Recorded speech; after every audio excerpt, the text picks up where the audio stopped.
Get ready for the dictation. Start.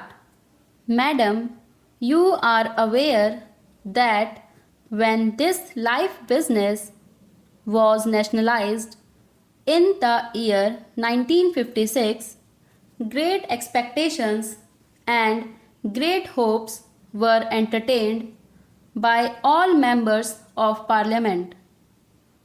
In the statement of objects and reasons relating to that measure, the Finance Minister stated that nationalization was necessary and even imperative to achieve the broad objectives of increasing insurance business, to take it to larger areas, including the rural areas, and to give greater returns to policy holders.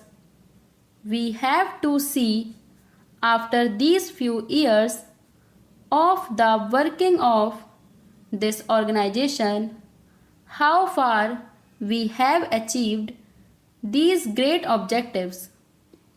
In the past also, we may remember that many criticisms have been made in regard to the working of this organization.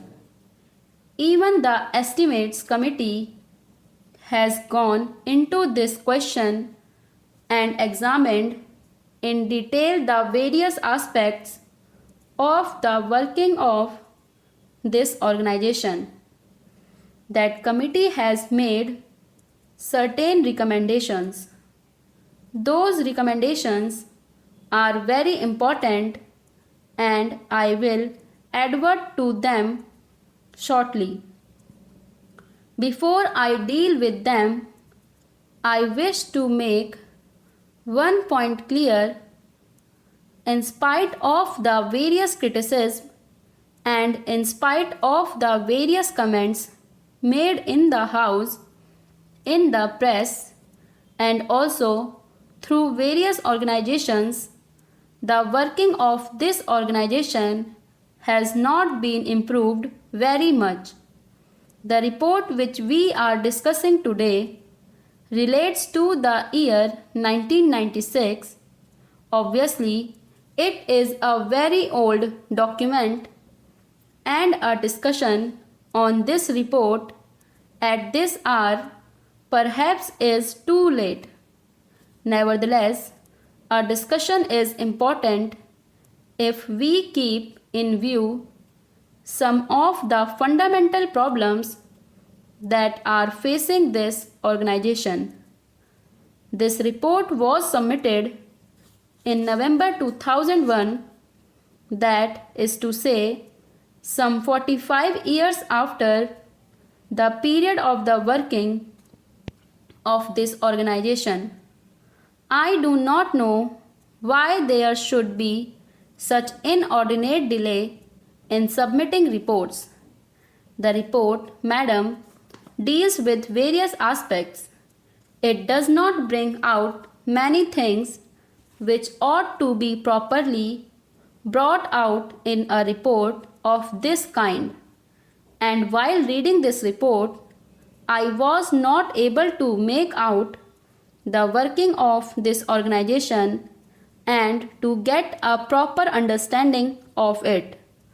For that purpose, I have to depend upon other reports and other opinions expressed by various organizations in this country, and thereby I have to gather information. That is why I have to suggest that the report should be comprehensive. I would refer to some of the important problems confronting this organization. The most important among them, in my opinion, is the organizational setup. You remember when this matter came up for discussion in both houses of Parliament at the time of the nationalization of this life business, suggestions were made by certain members.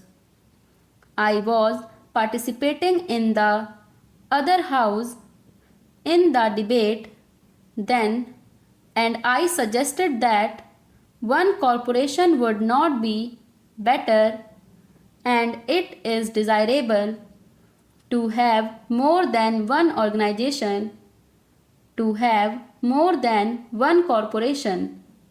I suggested this, and a good many members of my party made this suggestion because they thought that there should be some sort of comparative standards to measure the efficiency and performance of this organization. Without such comparative standards to measure the efficiency and the work of this organization, it would be difficult to judge either the efficiency of the organization or the improvement or progress made by the organization. Therefore, we suggested that there should be more than one corporation, perhaps there should be 3 or 4. Now, after the experience gained, the estimates committee has come to this conclusion that this is a huge monolithic organization whose task has been increasing all the time, and that it has not been possible for this organization to fulfill all the expectations and all the tasks and all the requirements that are expected to be fulfilled by this organization. And so, the estimates committee has suggested a radical change, a revolutionary departure with regard to the organizational setup. They have advisedly pointed out 2 alternatives. The first alternative is to set up more than one corporation so that there may be division of work and division of areas. There may also be healthy competition between the corporations so that the country and the people may know which corporation is doing better and which is not doing better. The other alternative they have suggested is that there should be one organization with a federal structure with semi-zonal units functioning.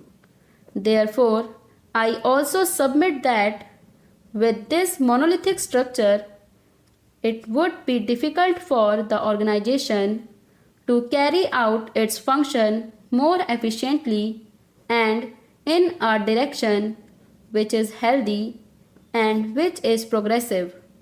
In the first instance, therefore, I would suggest that the ministry should immediately take steps to see that the whole organizational setup is revised and reorganized so that there may be better efficiency and understanding maintained into the working of this great institution.